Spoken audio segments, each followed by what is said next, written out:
Hindi tugma ang tatak sa pasaporte ni Sheila Guo at ang salaysay nito sa pagdating niya sa Malaysia kasama sina Alice Guo at Wesley Guo.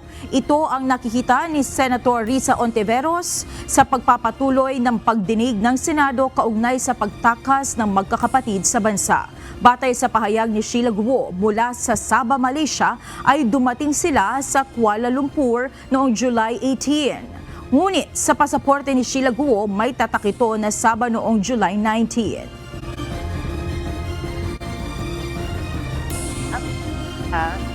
Hindi nagmamatch ang stamp sa totoong dapat na stamp kung Sabah talaga ang baba ninyo.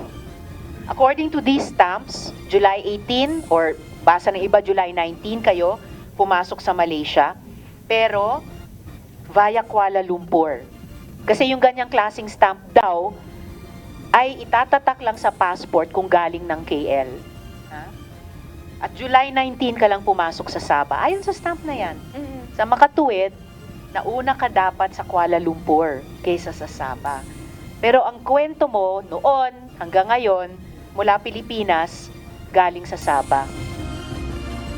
Bukod dito, sinabi ni Senator Ontiveros na napag-alaman nitong peke rin ang naturang tatak sa pasaporte ni Sheila Guo. Binalaan naman ng mambabata si Sheila Guo na maaaring makulong ang magkakapatid na Guo ng hanggang mahigit 600 taon dahil sa dami ng mga kasong kinakaharap nila.